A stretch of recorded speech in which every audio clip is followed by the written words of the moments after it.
آیا نیمګړتیاوې او معلولیتونه ګټې هم لري؟ که هو، نو د خپل شخصیت له دې تیاره اړخه څه ګټې اخیستلی سو؟ السلام علیکم، زما نوم اولیا اطرافي دی او دا د کار خبرې دي. په دې لړۍ کې پر ګونګو مسایلو غږېږو. هغه مسایل چې په اړه یې زموږ دریځ لږ څه ګډوډ وي او زه به هڅه وکم چې تر خپله حده یې واضح کم. زه غواړم د نن په خپرونه کې د شخصیت پر تیاره اړخ درسره وغږېږم. کیدای شي دا کلمه مو مخکې اورېدلې نه وي. که تر پایه راسره اوسئ، نن به ډېر څه زده کړو او په پای کې به زه یوه ډېره ارزښتناکه ډالۍ درکړم چې کیدای شي مخکې هیڅ چا نه وي درکړې. هو، کیدای شي مخکې هیڅ چا نه وي درکړې. زه له ګڼ شمېر بې نظمیو او معیوبیتونو سره پیدا سوی یم او لا هم ورسره لاس او ګرېوان یم. له ماشومتوبه مې په یاد دي چې هر وخت به ناروغ وم او هر وخت به ګنګ سوم. کله چې غټ سوم، دا نیمګړتیاوې هم راسره لویې سوې، زیاتې سوې او زما د پرمختګ په مخ کې یو غټ خنډ وګرځېدی. کله چې په 2000 کال کې بریتانیې ته ولاړم، دوه موضوعاتو ته سخت متوجه سوم. چاته مې نه ویل، خو لټون مې پیل کړ. په دې وخت کې مې انګریزي هم زده وه، انټرنیټ هم پیدا سوی او کتابونه هم ښه ډېر وه. نو د ژوند د چارو ترڅنګ مې یوه پټه پروژه روانه کړه چې نږدې 20 کاله روانه وه. تر دا نږدې پورې زما ټول فارغ وخت پر همدې موضوع مصرفېدی. راته سخته وه چې له کومه یې راپیل کړم. زه به تل ګنګ سوم، په سر کې مې میږیان ګرځېده او رواني دردونه مې درلوده. خبر به نه وم چې کومه ورځ ده، ځینې وخت به ان میاشت او کال راڅخه ورک وه. ډېر تشویش به مې کوی، سر به مې له منفي فکرونو ډک و. کار او درس مې نسو پیلولی، په ساعتونو به د شا پر تخته پروت وم او فکر به مې وهی. له خلکو سره له خبرو بیرېدمه. کله چې به سلمانۍ ته د تګ وخت سو، یوه اونۍ به مې فکر کوی، که سلمان راته وویل چې څنګه یې، څه به ورته وایم. بریتانیا کې مې په یوه وخت کې ډېر کارونه او درسونه شروع کړه. یوه ورځ د کار په ځای کې راغوځار سوم. امبولانس راغی، روغتون ته یې یوړم. پانیک اټک یا د تشویش حمله راباندې راغلې وه. جوړ سوم، خو له هغه وروسته وخت ناوخت داسې حالت راباندې راتلی چې ما به فکر کوی چې مړ کېږم او د سینې پر چپه خوا مې درد پیدا سو چې زیات به سو، بې وسه به راغوځار سوم لکه برقي سامان چې له برقه بېل کړې. خوله به مې خلاصه پاته وه، فلج غوندې به پروت وم. دا حالت به د ورځې په پای کې راباندې راتلی، شاوخوا 5 بجې چې له کاره به کور ته رالم. داسې احساس به مې کوی چې زړه مې درد کوي. ډاکټر مې د زړه د شعبو په دوره ولېږلم. غټو روغتونونو وکتلم، خو دلیل یې نه معلومېدی. ژر وږی کېدم. که به مې ډوډۍ ونه خوړه، د شدیدې سردردۍ او خشم حالت راباندې راتلی. خو ډوډۍ چې به مې وخوړه، بیا به د خوب څپه راباندې راغله او بیده به سوم. په کالج او پوهنتون کې سخت ورسره په عذاب وم. بیخي کار کېدی نه. چې کار به سور ونیوی، زه به وږی سوم. بیا به خوب راباندې راغی، بیده به سوم. چې کښېنستم، د خوبه به وم. کافي به مې وڅښل. بیا به تشناب ته وځغاستم، یو لږ درس به مې ولوستی، بیا به وږی سوم او بیا به دغه کیسه تکرارېدله. له کورنۍ سره مې تړاو کم و او کله به دا تړاو بیخي شکېدلی و. چې په کار به بوخت سوم، هیر به مې و چې زه څوک لرم. یو ډول جنون و، لکه اورګاډی چې یوې خواته به مې مخ سو، بله خوا ته مې نه سوه کتلی. ټولنې او خپلوانو به د یو مناسب سړي تقاضاوې درلودې. د دې حوصله هم نه وه چې هر چا ته دا هر څه تشریح کړم. نو دوستانو به ګیلې کولې، کله به دغو ګیلو د طعنه‌و بڼه درلوده. زه به شرمېدم او کمزوري پلمې به مې کولې. لنډمهال یاداشت مې ضعیف و. که به چا پوښتنه وکړه، د پوښتنې ځواب راته سخت و. په سختۍ سره بلدېدم. ځینې وخت خو به داسې حالت راباندې راغی چې په بلد ځای کې به ورک سوم. شناخته ځای به بل ډول راته ښکاره سو. فکر به مې کوه چې دا څنګه ځای دی. بیا به یو دم وروسته نقشه خپل ځای ته ولوېده او هر څه به بېرته اشنا سوه. اجتماعیت راباندې غمېدل، سر به مې درد کوی. کله چې له لندنه هلمند ته رالم او اختر راورسېدی، سخت پریشانه وم. اراده مې وکړه چې د اختر له ډېرو ستړې مسیاو او مناسباتو څخه وتښتم. زړه مې و چې له ښاره لرې د بست تاریخي کلا ته ولاړ سم او ټوله ورځ هلته یوازې تېره کړم. بیا مې ورېندارې راته وویل چې د اختر په ورځ هلته خلک میلې ته ځي، نو هغه ځای خو تر کور لا درته بتر دی. زه ډېر حساس وم، په اسانۍ سره خفه کېدم او سخت خشم به راتلی. هر دم خیاله وم، مستقل مزاجي راته سخته وه او په غټ عمر کې مې ماشومانه خواص، تلوسې او کنجکاویانې درلودې. زه له دې هر څه ډېر په عذاب وم، نو کله چې د حل لارې په لټون روان شوم، زه د لاملونو د معلومولو په غم کې دونه نه وم.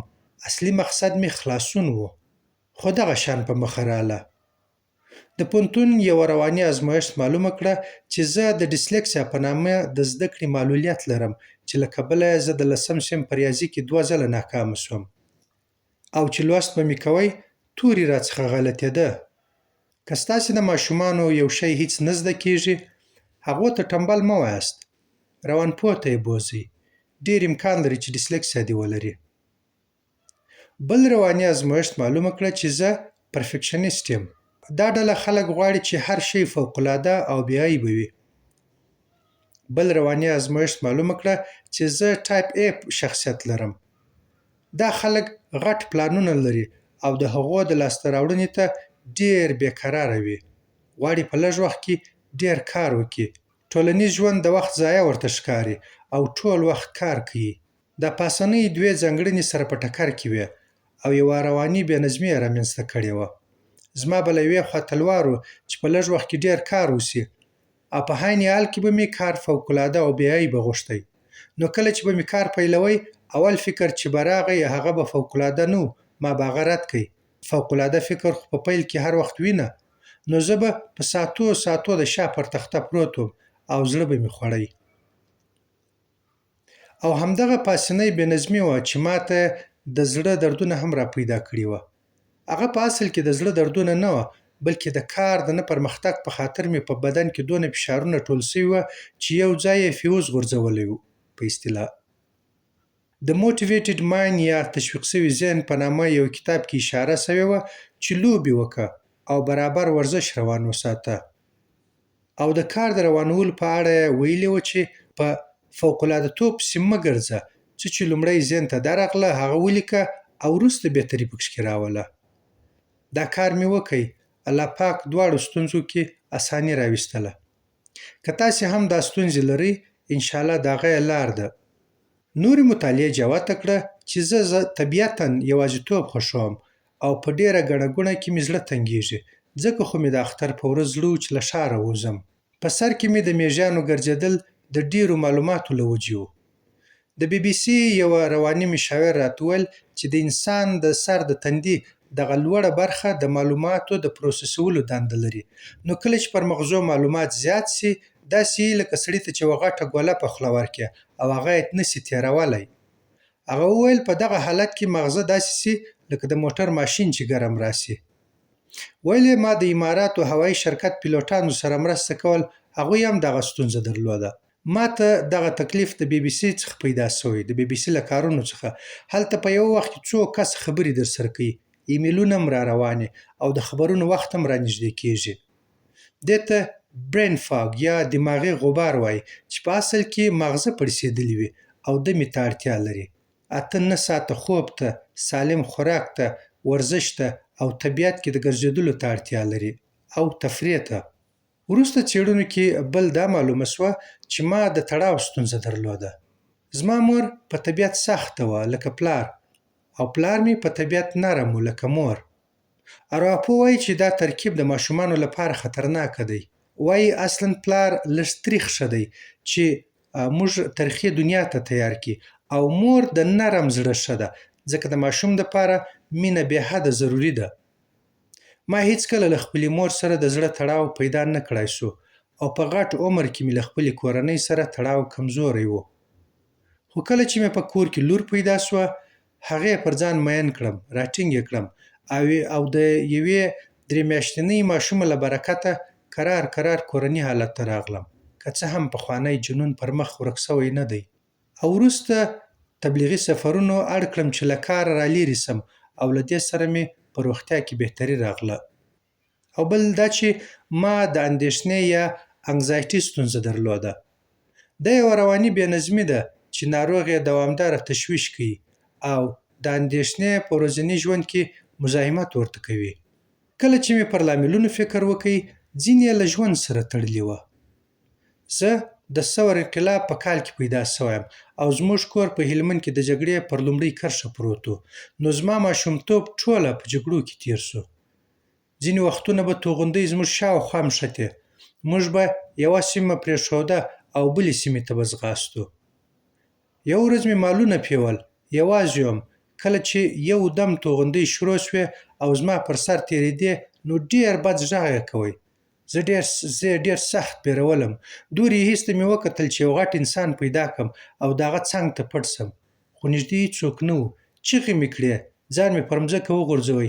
د ژمي ژېړې مرغۍ مې په دواړو لاسو ټینګې کړې او غوښتل مې په مځکه ننوځم او د دې حالته څخه ځان پټ کړم. چې دا پېښه مې لیکل، هغه وخت مې تر سترګو شو او اوښکې مې راتوی شوې. بله ورځ مې زه او خویندې له توغندیو څخه په دولتي کلینیک کې پټ شولو. لږ ګړی وروسته یې زموږ کلیوال منا په کار راوړ چې په توغندۍ لګېدلی و. کولمې یې راوتلې وې. سخت فریاد یې کوئ او زموږ مخ ته یې ساه ورکړه. څو کاله وروسته کورنۍ جګړه روانه شوه. د اختر په میاشت کې مې مشر ورور، اخښی، د اکا زوی او ګڼ شمېر خپلوان له لاسه ورکړه. له اختر وروسته مې د هغه ورور واده و. له هغه وخته چې له خپل کلي په منډه وتلی یم، بېرته نه یم ورکډه شوی. کډوالي او صدمه دغسې روان دي. زه یو حساس ماشوم وم او هر څه مې په ژوره درک کول. د جګړې پر کرښه صدمه عامه وه. یوه ورځ زما د ښوونځي دوو ملګرو شکایت راته وکړ. ولناکه ژړا راځي. ټوله ورځ یې ناکه ژړل او په شرمېدلم ځکه ظاهراً هېڅ ستونزه نه وه. موده وروسته راله او ویل یې چې خپل ژړا ته یې دوا پیدا کړې. یو ډول کوچنۍ زرغونې ګولۍ یې راوښولې. ولیو دا خورم او یو ډول شربت چې وایکوننفوټ نومیږي او ځان خوشحاله ساتم. جالبه ده، څو وخته مخکې مې لا وایکوننفوټ شربت په یو درملتون کې ولیدی. اوس چې کلي ته ورسم، داسې یې لکه چا چې پلار په ماشومتوب کې ورک کړی او له مړینې وروسته یې قبر پیدا کړي. چې وخت تېرېږي، دیوالونه یې رژېږي او بڼه یې بدلېږي.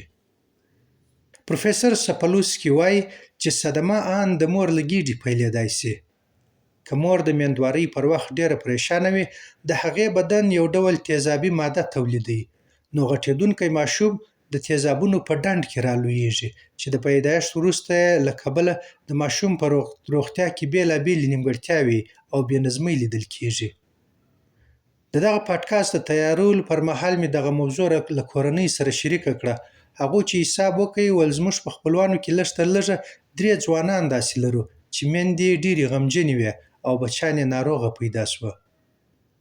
هغه ځوانان تر ما ډېر زیانمن دي، خو ژوند یې روان کړی.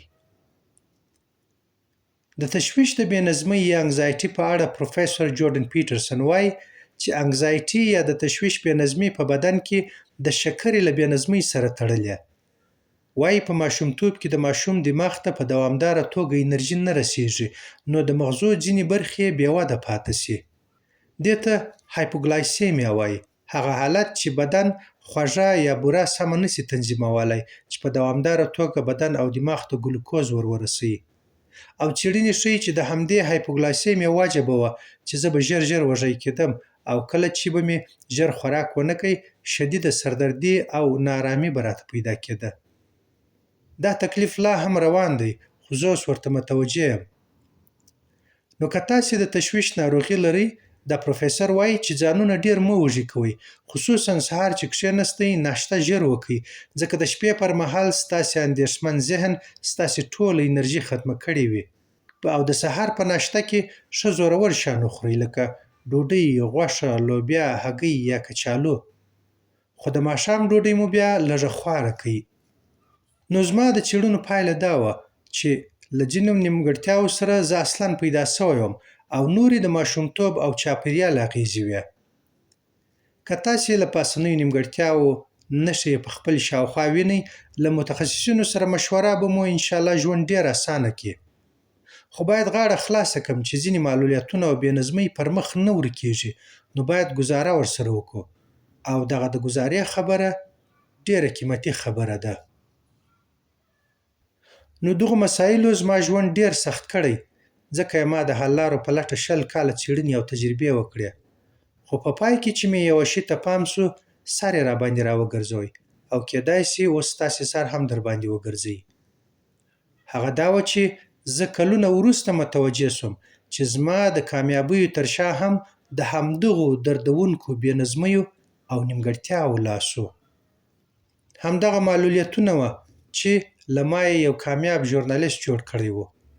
زما د ماشومتوب د جګړو تجربې وې چې ماته یې د جګړې خبریالي اسانه کړې وه. د مړو او ټپیانو لیدل وه چې ما د وینې لیدل زغملی سوه.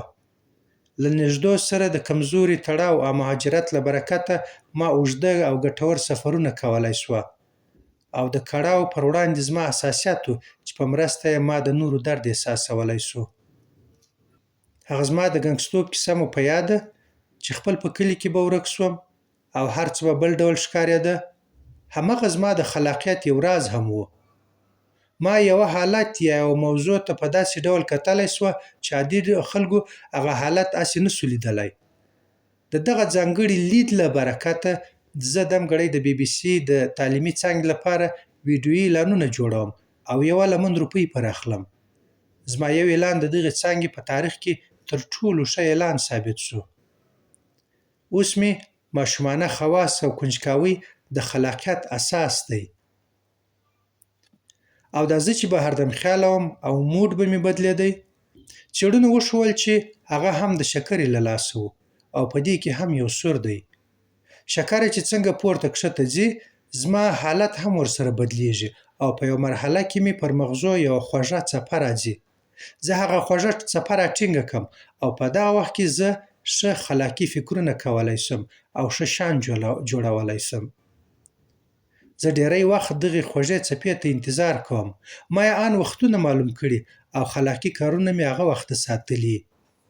او زما د ګوښیتوب ګټه دا وخته چې زه ډېر وخت یوازې کښېنستی سم او پر ژورو مطالبو فکر وهلی سم، لکه دغه لړۍ چې زه یو عالم معلومات سره جنګوم او د وختونې ګنګسې موضوعګانې درته واضح کوم.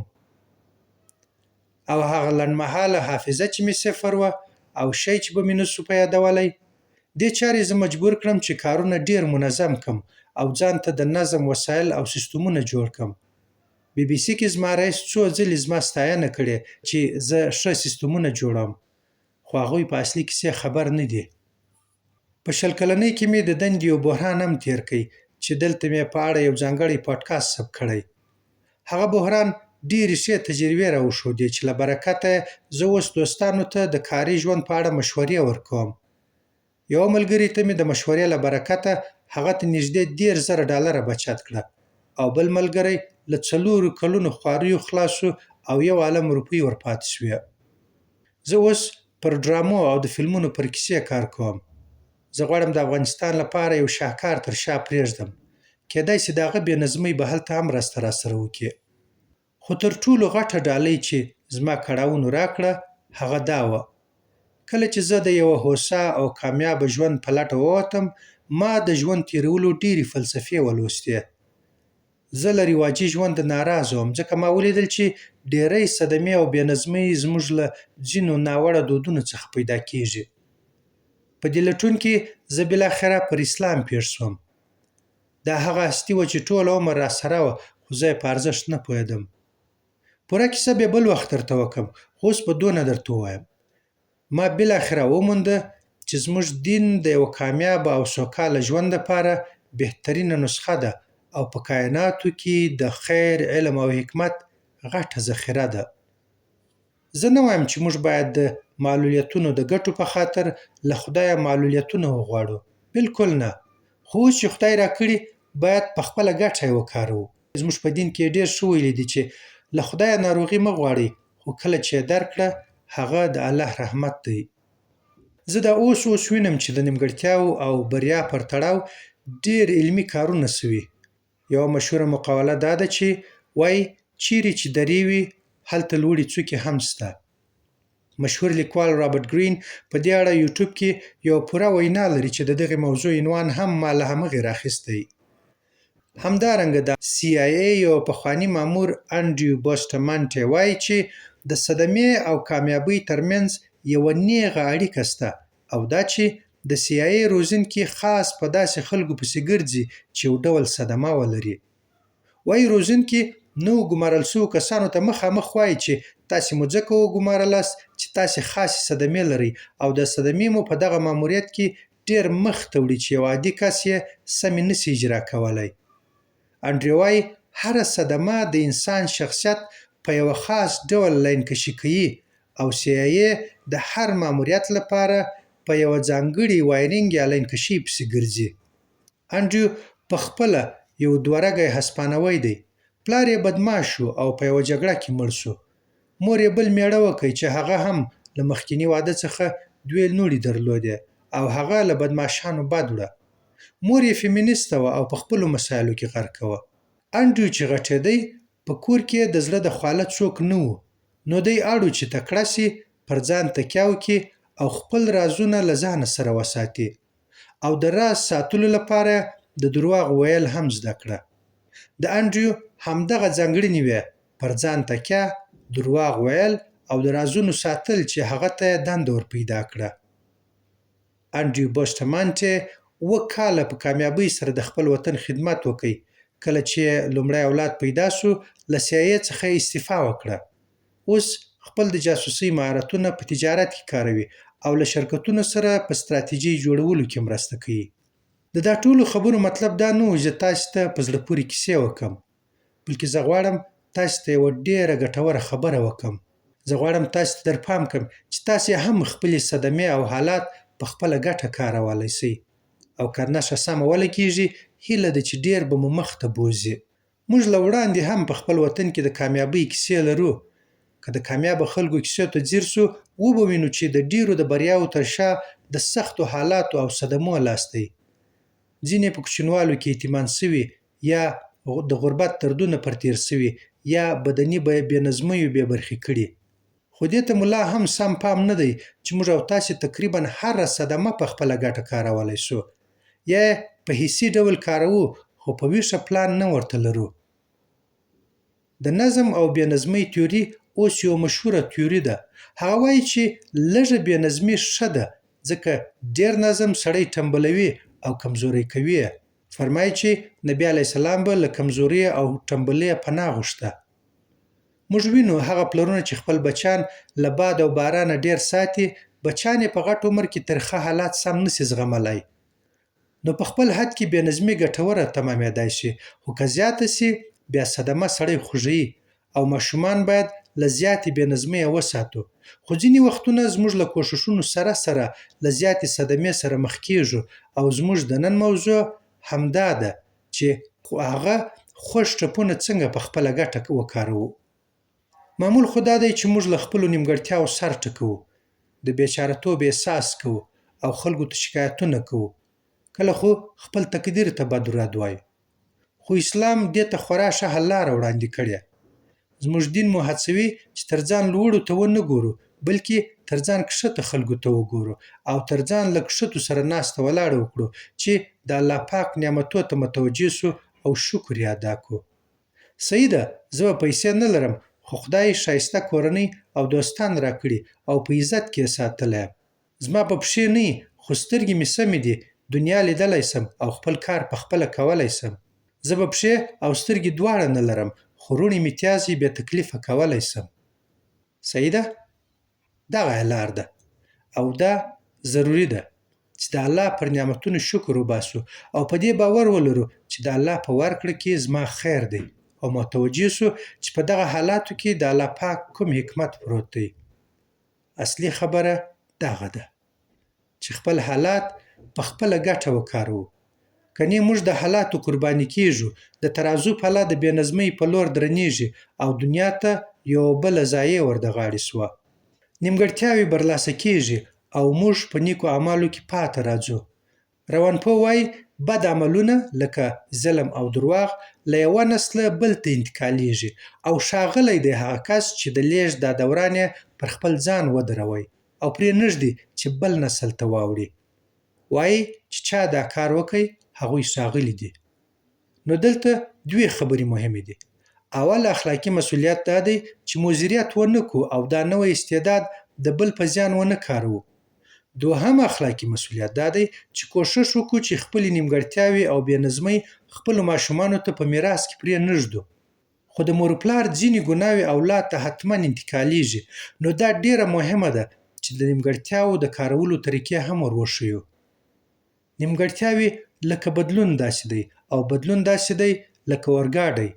ته هغه درولی نه سې، نه یې له لارې اړولی سې، خو ځان تر یوه ځایه په رسولی سې. کله بیا نیمګړتیاوې دومره غټې وي لکه غرونه. ته که هغه نړولی نه سې، خو پر سر یې اوښتی سې او ترې تاوېدی سې. دا پوهه ډېره مهمه ده چې نیمګړتیاوې او حالات په خپله ګټه کارول ښه سم کار غواړي. اول باید خپلې نیمګړتیاوې په سړه سینه وڅارو، په صبر سره فکر پر وکړو، ویې ارزوو او په صبر سره همدې پروسې ته دوام ورکړو. وګورو چې زما دغه معلولیت زما پر ژوند او فعالیت څه اغېز لري. آیا ورکولی سم او که ترې تاوېدی سم؟